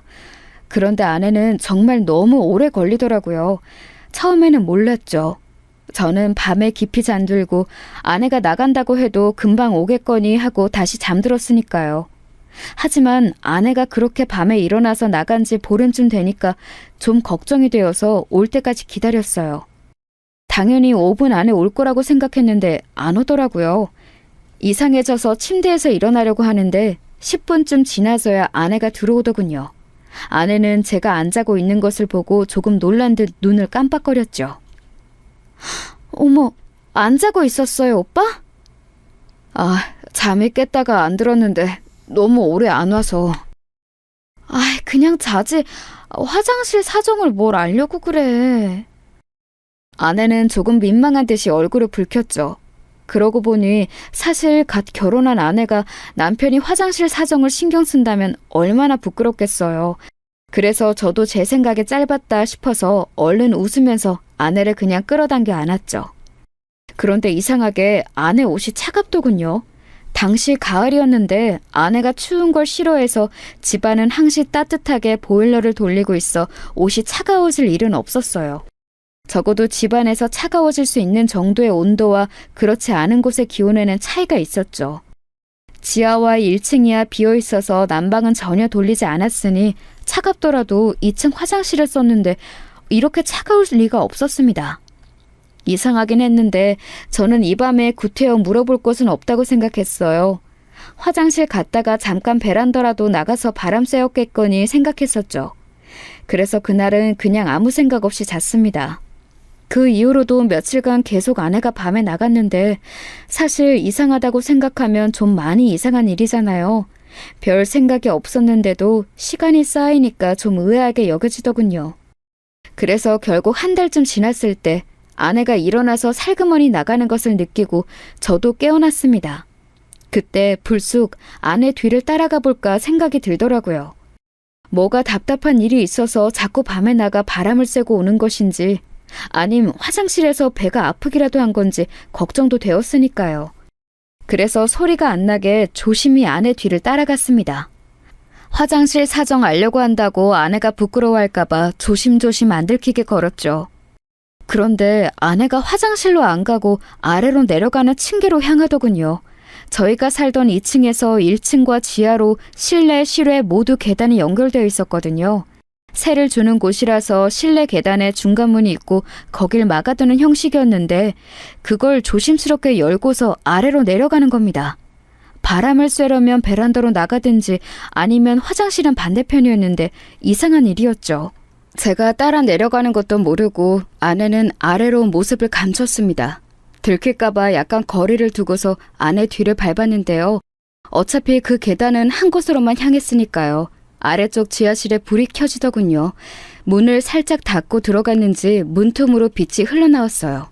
저는 왠지 긴장이 되어서 등에 식은땀도 날 지경이었습니다. 조심스럽게 발소리가 안 나도록 내려가서 가까이 가니까 웬 모르는 남자 목소리가 흘러나오더군요. 같이 섞여서 나오는 여자 목소리는 분명히 아내였습니다. 솔직히 아내가 겁에 질리거나 싫은 기색이었다면 전 당연히 그녀가 협박받거나 집에 강도가 든 거라고 생각했을 겁니다. 하지만 목소리만 들어도 이미 아내는 아주 즐겁고 행복한 듯한 기색이었죠. 남자 역시 아주 다정한 듯한 목소리였습니다. 저는 약간 머리가 멍해진 채로 다가가서 문틈으로 슬쩍 들여다보았어요. 그리고 지하실에는 어떤 남자와 제 아내가 같이 끌어안고 이야기를 나누고 있었습니다. 남자는 마치 노숙자처럼 허름한 차림이었지만 체격이 무척 좋았죠. 여기 춥지? 보일러를 아예 꺼놔서 어떻게 할 수가 없네. 견딜만 해. 괜찮아.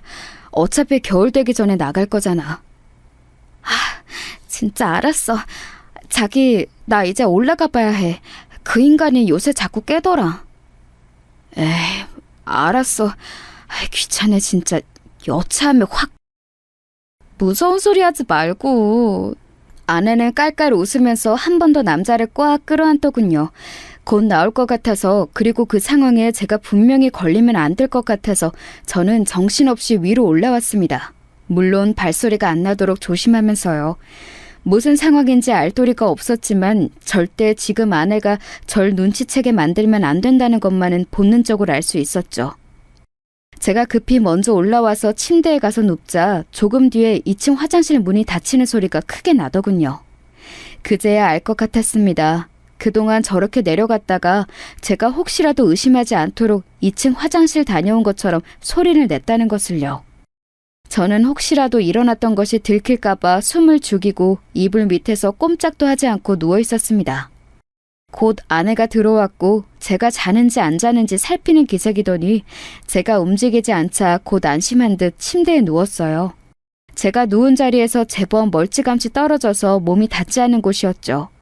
자기 직전에 저한테 안기면서 애교를 부리던 때와는 완전히 다른 모습으로 제게서 멀어져서 꽤 쌩한 분위기인 채로 멀찍이서 잠을 청했습니다.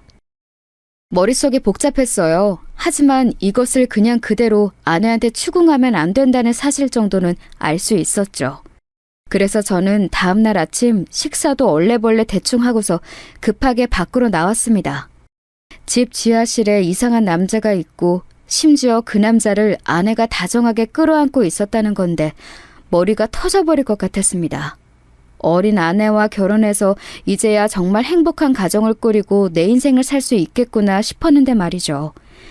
이 이상한 일을 대체 어디서부터 어떻게 처리해야 하나 감이 잡히질 않았습니다. 결국 그날은 회사에서도 거의 일을 하는지 마는지 모를 정도인 상태가 되어서 결국 오후에 반차를 내고 나와서 커피숍에 앉아 있었습니다. 혼자 머리를 식히면서 앉아 있다 보니 이게 보통 일이 아니라는 생각이 들더군요. 저 혼자서는 어떻게 해야 할지도 잘 모르겠어서 당황스러웠습니다. 사실 당시 아버지는 시한부로 누워 계시지 그러다 보니 형도 어머니도 모두들 아버지한테 정신이 뺏겨 있는 상황이라서 제가 뭘 고민 상담조차 하기 힘들겠더라고요. 그래서 고민 끝에 저는 인터넷에서 흥신소를 검색해서 그곳에 전화를 했습니다. 처음 전화 걸기가 힘들었지 일단 연락이 되니까 예상보다 간단하더군요. 흥신소에서는 이미 이런 종류의 일들을 많이 접했는지 생각보다 그렇게 막 놀라지도 않고 알겠다고만 했습니다. 남자의 정체와 이 일이 대체 어떻게 된 건지 그걸 좀 알아내달라고 했더니 그러겠노라고 하면서 그러더군요. 선생님, 사실 이런 일은 불륜일 때가 많습니다. 마음의 준비는 좀 하셔야 할 거예요. 불륜이요?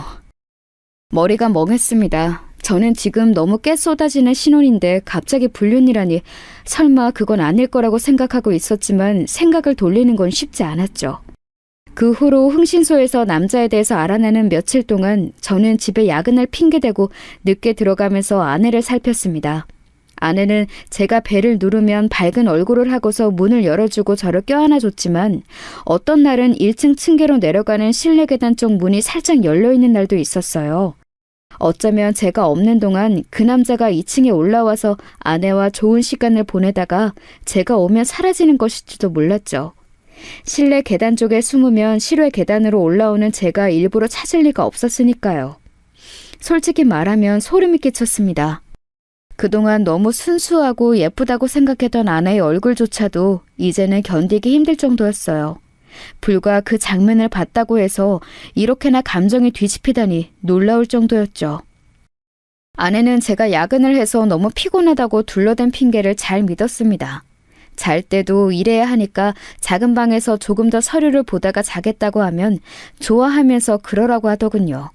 최대한 좋은 기색을 숨기려고 하지만 얼굴이 저절로 피었어요. 정말 어처구니가 없었습니다. 그렇게 야근을 핑계대면서 거의 열흘가량을 지켜보던 때 마침내 흥신소에서 연락이 왔습니다. 흥신소에서 사무실로 오라고 해서 갔더니 예상대로인 사실과 또 예상을 벗어난 사실을 모두 알려주었습니다. 선생님, 아내분은 불륜이 맞습니다. 불륜이라고 해야 할까? 그러니까 결혼한 지 지금 한 달 좀 넘으셨다고 했죠? 단도직입적으로 말을 시작한 흥신소 사람은 걱정스럽다는 얼굴을 하고 있었습니다. 저는 고개를 끄덕였죠. 예상은 하고 있었고 거의 확신에 가까웠는데도 직접 그 말을 들으니까 머리가 새하얗게 변하더라고요. 정신이 하나도 없는데 흥신소 사람이 그러더군요. 지금 그 지하실에 있다는 남자, 선생님이 출근하셨을 때 가끔 드나듭니다. 지하실에서 거주하는 것으로 보이고요. 그런데 나올 때도 머리를 푹 숙이고 모자를 쓰고 있어서 신원 파악하기가 힘들었는데 아내분 처녀 시절 주위 사람을 살펴보고 대조해보니까 나오더군요. 누구죠? 전 남자친구입니다. 이곳저곳에 알아보니 선생님하고 교제지간 동안 양다리를 걸치고 있었던 것으로 보입니다. 세상에. 말하자면 저와 사귀기 시작하면서부터도 그 남자와 관계를 유지했던 겁니다. 심지어 결혼한 후에 집에 끌어들여서 지하에 들여놓다니. 그리고 문제가 그 남자가 위험한 인물입니다. 위험이요? 예, 수배범입니다. 경제사범으로 보이는데 폭력 행위도 전과 중에 있더군요. 한 번도 아니고 상당히 여러 번이고 질이 나쁜 범죄자입니다. 예? 전 너무 놀라서 소리를 쳤습니다. 흥신소 사람은 놀란 줄 알았다면서 고개를 끄덕였는데요. 수배가 되어 있는 전 남자친구를 지하실에 숨겨준 것으로 보입니다. 아내분이 말이죠. 아니, 이게 말이 되나요? 예, 그리고 편의점에서 만났다고 하셨죠? 혹시 가까운 시일 내에 금전적으로 돈이 들어올 일이 있으신가요? 저는 머리가 멍해졌습니다. 그러고 보니 아내가 일하던 곳은 단골 편의점이었고 그곳에서 자주 바뀌는 알바생들하고 꽤 여러 번 이야기를 하면서 친해지고는 했었는데요. 아내도 마찬가지였습니다. 처음에는 아내가 워낙 어려서 설마 사귈 줄은 몰랐기 때문에 이런저런 이야기를 마구잡이로 했는데 어느 날 아내가 힘들어서 쪼그려 앉아있는 것을 보고 음료수를 한 잔 사주고 대화를 길게 나눴었죠. 그때 어색하니까 아무 이야기나 막 하다가 저희 집 아버지 이야기와 유산 이야기 같은 것도 어설프게 흘러나왔던 기억이 있었습니다. 제가 그 이야기를 하자 흥신소 사람이 알 것 같다는 듯이 고개를 주걱거렸습니다. 그럼 그때 이후로 아내분이 접근하신 거였죠? 예? 그러고 보니... 생각해보니까 그렇게 말을 나누고 난 이후에 아내 쪽에서 저한테 접근을 했던 기억이 났습니다. 저는 그게 당시에는 서로 대화를 오래 나누고 마음의 벽을 허물어서 그런 거라고 생각했는데 뭔가 이상했죠. 그때 아마 선생님하고 결혼할 계획을 세우고 있었을지도 모릅니다. 돈 때문에요. 가까운 시일 내에 돈이 생기는 일이 있는 거죠? 예. 아버지가 시한부 판정을 받으셔서 유산이 생길 거라는 이야기를 했거든요. 그게 문제였던 겁니다. 흥신소 사람이 고개를 절레절레 흔들었습니다. 저는 머릿속이 복잡해서 아예 멍한 채로 있었죠. 그러니까 흥신소에서 모아준 정보를 종합해서 이야기를 해보면 아내는 편의점에서 일을 하던 당시 이미 남자친구가 있었던 거였습니다. 그런데 그 남자친구가 범죄를 저질러서 수배 상태였던 거였고요. 아마 돈이 필요했겠죠. 그러니까 편의점에서 이야기를 나누다가 재산에 대해서 무심코 말을 흘린 제가 대상이 되었던 모양이었습니다. 너무 속이 울렁거려서 힘들더군요.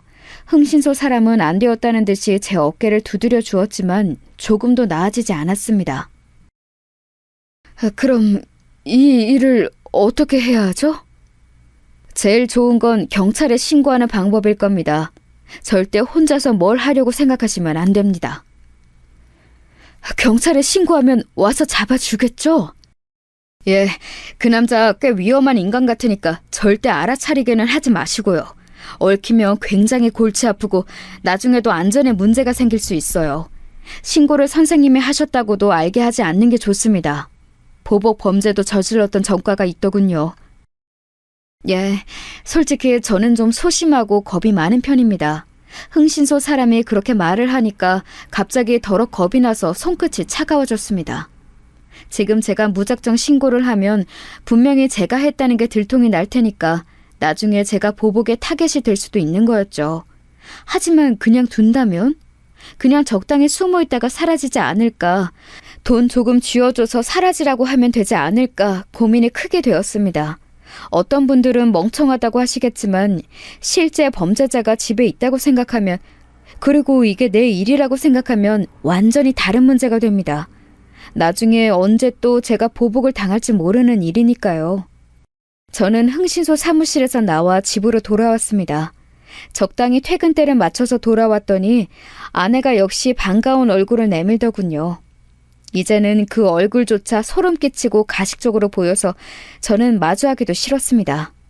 하지만 아내한테 싫은 기색을 하면 바로 저 밑에 있는 사내가 올라와서 저한테 해를 끼칠 것 같아 뭐라고 하지도 못했죠. 대충 둘러대고 작은 방으로 들어가 고민하는데 정말 머리가 빠질 것 같았습니다. 아내는 제가 이상한 기색이어도 신경도 쓰지 않은 채 일 잘하라면서 방문을 꼭 닫아주기만 했어요. 아마 1층이나 지하로 내려가서 그 사이에 그전 남자친구하고 놀아나겠죠. 신고를 하되 제가 했다는 것은 알지 못하게 하는 법. 그 고민을 하느라 며칠 동안은 제대로 잠도 못 잤습니다. 그 사이에 아내는 저한테 다가와서 물어보았었죠. 오빠, 혹시 아버님 찾아뵈어야 하는 거 아닌가? 응? 응? 지금 호스피스에 계시니까 아버지가 가능하면 자식들 귀찮게 하지 말라고 하셨거든. 아, 그랬구나. 아내는 안타깝다는 듯 고개를 저었지만 저는 속이 덜컥 내려앉았습니다. 아버지가 돌아가셨다는 이야기가 나오면 분명 유산 이야기가 나올 거고, 유산이 저한테 오고 나면 어떻게 해서든 제게서 그 돈을 빼앗아서 달아나겠죠. 사실 돈만 빼앗아서 가도 다행이고 그 와중에 제가 분명히 다칠 게 뻔했습니다. 고민 끝에 그 흥신소에 다시 물어보니 남자는 제가 출근한 평일 낮 시간에 나와서 근처 가게에 가서 담배를 사가지고 온다고 하더군요. 집 앞 가게라서 저는 그 근처에 숨어서 하루 연차를 내고 살펴보고 있었습니다. 이게 무슨 짓인가 싶기는 했지만 제가 신변의 위협을 느끼고 있었으니 어쩔 수 없었죠. 진짜 한참 기다렸습니다. 가게 주변 자판기 뒤에 몸 숨기고 서서 저희 집을 바라보는데 대문이 열리고 어떤 노숙자처럼 허름한 차림새의 남자가 정말로 나오더군요. 모자를 푹 눌러 쓰긴 했는데 제가 봤던 그 남자가 맞았어요. 그 남자는 주머니에 손을 넣고서 어슬렁거리면서 나와 바로 집 앞 가게로 들어갔죠. 씻었는지 노숙자로는 안 보였는데 그 말은 분명 제 집안의 욕실을 사용해서 씻었다는 뜻이겠죠. 남자가 담배를 사서 다시 대문 안으로 들어간 뒤에 저는 조심스럽게 가게 안으로 들어갔습니다. 가게 주인분은 당연히 저를 알고 있었기 때문에 반갑게 저를 부르셨죠. 아니, 2층 집 아저씨 아니에요? 지금 평일에 어쩐 일로? 그게 연차 내고서 잠깐 어디 가려고요. 그러시구나. 그런데 방금 왔다 간 그 남자요. 혹시 자주 왔나요? 요새 가끔 와요. 그러고 보니까 아저씨네 집으로 들어가던데 세입자예요? 저는 당황스러워서 그냥 고개를 주걱거리고서 가게 밖으로 나왔습니다. 가게 벽에 자세히 살펴보니 수배자 명단이 붙어있긴 한데 너무 오래된 것이라 그 남자 얼굴은 없었어요. 이래서야 아무도 못 알아보는 게 당연했습니다. 모자를 쓰고 있어도 남자 체형이 어깨가 넓고 상당히 험하게 생긴 편이어서 사진만 있다면 알아볼 수 있었을 텐데도 말입니다. 어떻게 해야 할지 모르겠어서 저는 일단 그날 퇴근하고 시간을 맞춰서 집으로 들어왔습니다. 제가 침울한 기색이자 아내는 뭔가 이상하다는 듯이 천진한 얼굴로 고개를 갸웃거리면서 제 곁으로 와서 팔짱을 끼웠죠. 일부러 몸을 밀착하고서 저한테 애교를 부리는 아내의 얼굴이 예전 같으면 너무 예뻤겠지만 지금은 소름이 끼쳤습니다. 오늘도 아마 제가 나가 있는 동안 그 남자하고 살갑고 다정하게 애인다운 시간을 보냈겠죠. 그리고 저와 아버지의 재산을 빼앗아 달아날 생각만 하고 있었을 겁니다. 대체 어떤 계획을 세우고 있을지 평범한 서울시민인 저로서는 상상도 하기 힘들었죠. 오빠, 혹시 무슨 일 있어요? 왜 이렇게 요즘 얼굴 보기 힘들지? 아니, 회사가 좀 바빠서. 회사? 요즘 일 많은가 보다. 그렇지 뭐. 아무래도 사정이 어려우니까 있는 사람들이 일을 더 해야 하고. 저는 자세한 말은 하고 싶지 않아서 아내에게 잡힌 팔을 빼고 싶었지만 아내는 단단하게 제 팔을 붙들고 있었습니다. 그나저나 아버님 말이야. 요즘 건강 어떠셔? 아무래도 말이 없어서 궁금해. 그게... 사실 아버지의 건강은 빠르게 안 좋아져서 임종이 임박해 있었습니다. 하지만 아내한테 그 이야기를 했다가는 바로 해코지를 당할 것 같은 긴장감이 들었죠. 사실 아내는 어릴 뿐더러 상당히 작은 체구였기 때문에 무서울 것은 없었는데 그 뒤에 범죄자 남자가 있다는 사실을 알게 되니 무서웠어요. 저한테 겁이 많다고 탓하셔도 상관은 없습니다. 하지만 가까운 곳에 전과자에 지금 수배정인 범죄자가 있다고 하면, 심지어 그 남자가 아내가 숨겨주는 지하실에 숨어 있다고 하면 그렇게 태어날 수 있는 분은 많지 않을 거예요. 생각해보면 아내가 편의점에 일할 때부터 좀 이상한 낌새가 있기는 했습니다. 아내는 팔뚝 위쪽과 손목 부근에 작은 문신이 있었죠. 처음에 문신에 대해서 물어볼 때는 아내가 별짓 아니라는 듯이 패션 타투 스티커를 붙인 거라고 했었는데 나중에 결혼할 때가 되니까 사실 진짜 타투라고 고백하기도 했어요. 사실 뭐 여성들이 예쁘라고 작은 문신 정도 새긴 거 상관없지 않나 싶기도 했고 사실 아내가 가느다란 팔뚝에 그렇게 새긴 문신이 제 눈에도 예뻐 보여서 정말 상관을 안 했습니다. 아내는 흡연자였는데 가느다란 손목에 문신을 한 채로 담배를 피우는 모습도 어딘가 영화 속 여배우처럼 예뻐 보였고요.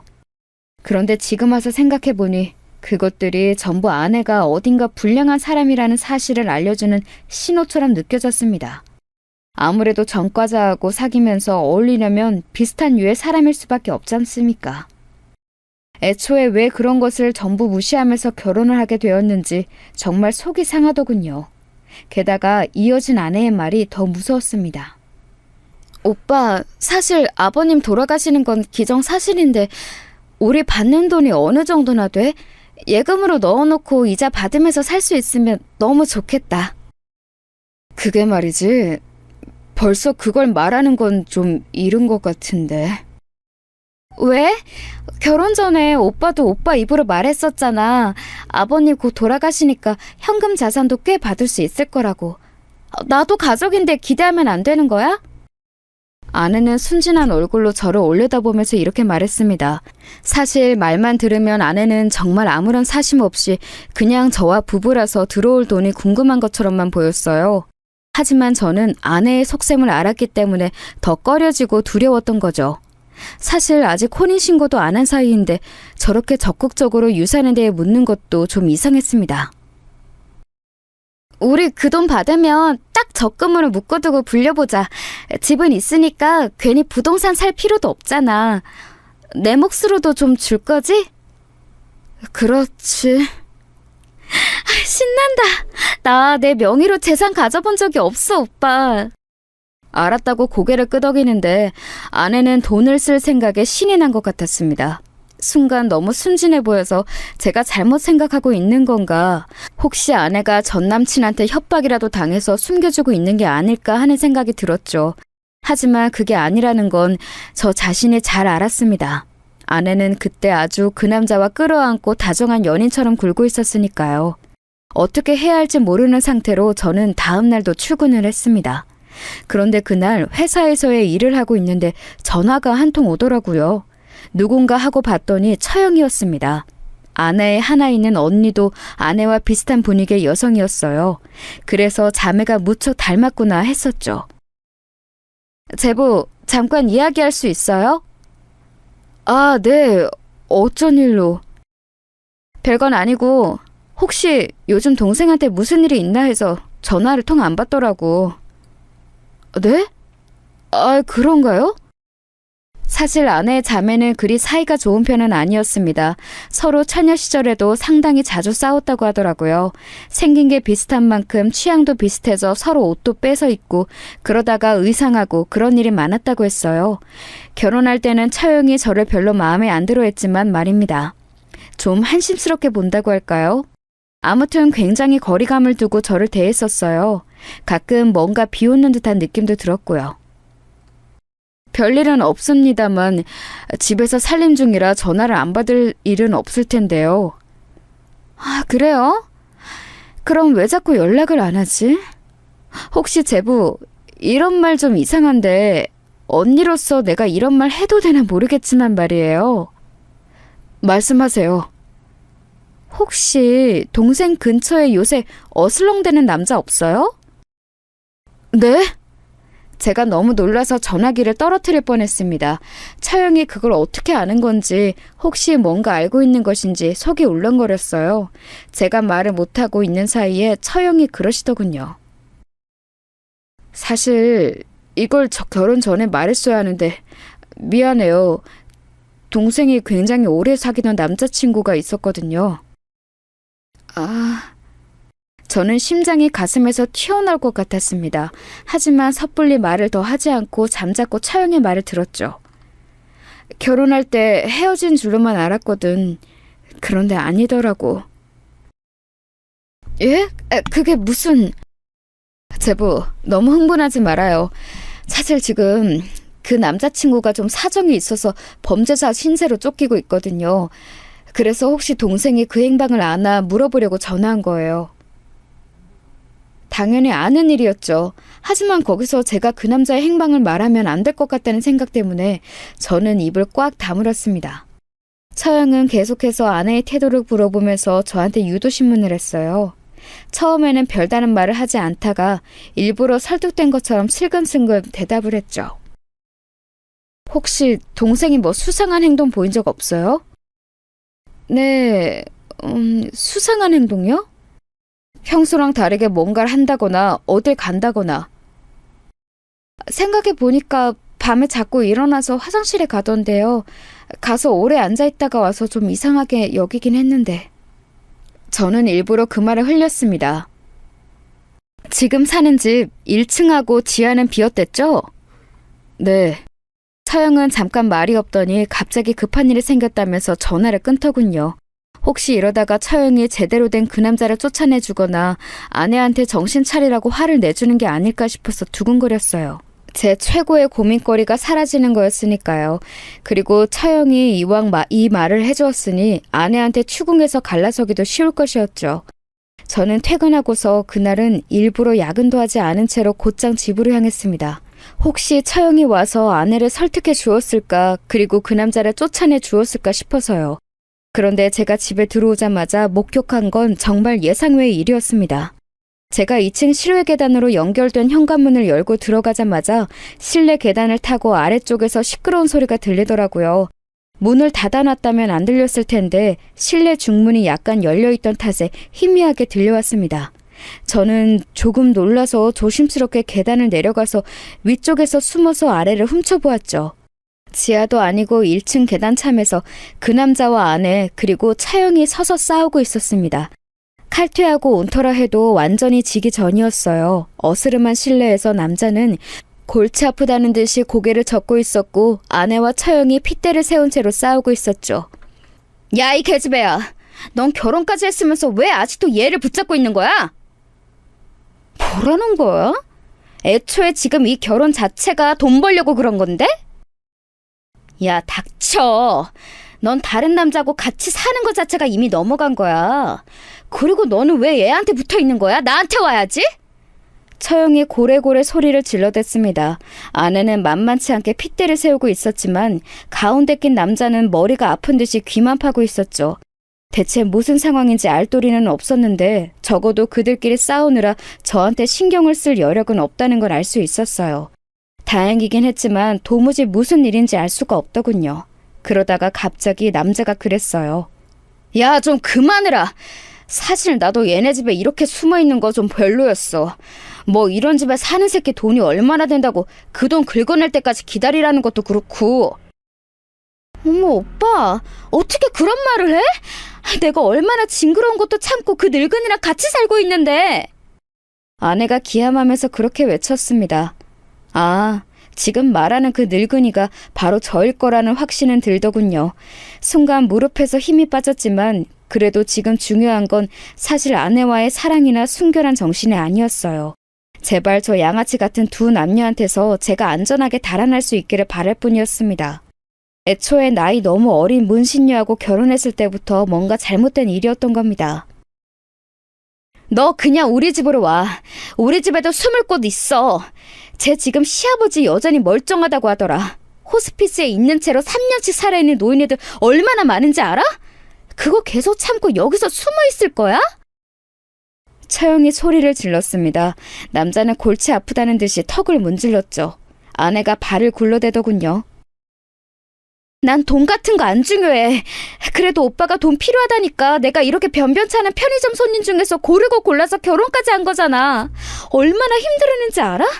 그런데 지금 거의 다 됐는데 나 버리고 가겠다는 거야?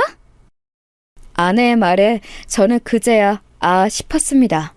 흥신소의 말과 맞춰보니 딱 퍼즐처럼 들어맞았어요. 아내, 그러니까 저 문신녀는 아버지의 유산 이야기를 듣고 저를 노렸던 겁니다. 자기 남자친구를 위해서 말이죠. 전과자니 도망가서 뭐라도 하려면 자금이 필요했을 거고 그래서 타깃이 된 게 저고요. 유달리 현금 이야기만 했던 것도 왜인지 알 것 같았습니다. 그거야 네가 알아서 한 거지 왜 나를 끌어들여? 난 그렇게 너한테 돈 달라고 한 적 없어. 지가 알아서 팔자 꼬고서는 나한테 난리야. 하지만 그 남자는 귀찮다는 듯이 말했습니다. 처형은 손을 내밀어서 그 남자를 자기 쪽으로 끌어당겼죠. 남자가 놀랍게도 처형의 손을 잡더군요. 그러니까 처형하고 먼저 사귀었던 남자였던 겁니다. 오빠랑 언니 헤어졌잖아! 차영하고 사귀었던 남자를 동생인 아내가 좋아해서 따라다녔던 그런 관계였던 모양입니다. 남자는 귀찮으니까 아내한테 대충 어울려줬던 거고요. 지금 태도로 보니까 남자는 아내하고 그렇게 생각보다 진한 관계는 아니었던 것으로 보였어요. 사실 정말 이건 생각지도 못했던 일이었죠. 이상하게 처형이 아내를 의식하더라니 상상 이상의 관계에 머리가 아파왔습니다. 모든 건 그 전과자 남자와 사귄다고 망상하면서 그에게 들이대고 저를 타겟으로 삼아 이용하려던 아내가 꾸민 짓이었습니다. 남자는 지금 보니 여전히 처형을 좋아하는 것 같았고 아내한테는 관심이 없는 모양이었어요. 얻을 게 있고 숨겨주니까 적당히 아내에게 어울려준 모양이었죠. 처형과 그 남자가 손을 잡는 모습을 지켜보면서 아내는 엉엉 울기 시작했습니다. 히스테릭하게 마구 소리를 지르는 모습을 보다가 저는 조심스럽게 2층으로 올라와 실내 중문을 닫고 2층 실외 계단을 통해서 바깥으로 나갔죠. 어쩌면 제 손을 거치지 않고도 일이 쉽게 해결될 수 있을 거라는 예감이 들었습니다. 1층에 있는 그 세색에 들키지 않도록 저는 조심조심 계단을 내려가서 얼른 집 바깥으로 도망쳤습니다. 겁이 많다고 하셔도 괜찮습니다. 저는 다시는 저런 아내, 아니 문신녀와 전과자이자 수배범인 남자와 얽히고 싶지 않았거든요. 처형도 마찬가지였습니다. 사실 처형도 나이만 조금 많을 뿐 아내하고 거의 비슷한 분위기인 사람이었죠. 야근을 핑계로 언제나 늦게 들어갔기 때문에 저는 태연하게 야근해서 늦는다고 아내의 핸드폰으로 문자를 넣었습니다. 평소에는 아내가 그런 문자를 받으면 곧장 단문자를 했었죠. 하지만 이번에는 아내의 단문이 없었습니다. 어쩌면 당연한 일이었죠. 그 남자가 아무래도 처형하고 같이 갈 것 같았으니까요. 하지만 저는 재촉하지 않고 가만히 있었습니다. 그러다가 평소보다 더 늦은 시간이 되었을 때 집으로 들어갔죠. 현관문을 열고 들어갔지만 2층은 불이 꺼져 있었습니다. 실내 불을 켜자마자 저는 한탄을 뱉을 수밖에 없었어요. 집안이 온통 폭풍이라도 왔다 간 듯 난리통이었거든요. 정말 엄청난 광경 속에서 저는 집안을 돌아다니면서 일단 아내를 불러봤습니다. 하지만 아무런 대답이 없었어요. 대답이 없다는 게 더 고맙고 반가운 상황이었죠. 식탁에는 갈겨 쓴 종이 쪽지 하나가 놓여 있었습니다. 나 찾지 말아요 라고 적혀있는 쪽지였죠. 그 메모를 봤을 때 제 심정 이해할 수 있으실까요? 한참 동안이나 가슴 위에 묵직하게 놓여있던 돌이 그제야 떨어져 나간 기분이었습니다. 집안을 이렇게 엉망으로 만들고서 아내는 자기 옷과 짐만 챙겨서 사라진 것 같더군요. 아마도 남자는 처형이 데리고 간 모양이고 아내는 그걸 쫓아간 것 같았죠. 참 대단한 사랑 나셨다 싶었습니다. 그래도 어쨌든 범죄자와 엮이지 않고 그대로 일이 잘 종료될 수 있었으니 천만다행이었어요. 집안은 엉망진창이었지만 저는 웃으면서 정리를 했습니다. 조심스럽게 아래로 내려가 보았지만 지하와 1층 모두 비어 있었어요. 지하에는 남자가 살았던 흔적이 있어서 좀 열받기는 했지만 그래도 이렇게 끝난 게 어디냐 싶었죠. 그렇게 끔찍하게 저를 늙은이라고 부르던 것을 생각하면 절대 돌아올 리가 없었으니까요. 일단 혼인신고를 안 했던 게 천만다행이었습니다. 그동안 아내가 했던 말을 돌이켜보면 현금 자산을 받은 뒤에 자기 명의로 돈을 뭉텅이로 빼돌릴 생각이었던 것 같았어요. 어차피 혼인신고할 건데 부부 자산이지 뭐냐 상관없지 않느냐. 부동산은 오빠 명의로 가져라 하는 등의 말로 저를 꼬셔서요. 부동산은 처분하기도 힘들고 빼돌릴 수 없으니 유달리 현금 자산에만 집착했던 게 이제야 이해가 갔습니다. 아마도 차영과 사귀던 남자가 헤어지고 나서 아내가 쫓아다니는 걸 적당히 맞춰주며 만났고, 아니 사실 만난 건지 아니면 그냥 아내가 일방적으로 짝사랑하며 쫓아다닌 건지도 잘 모르겠습니다.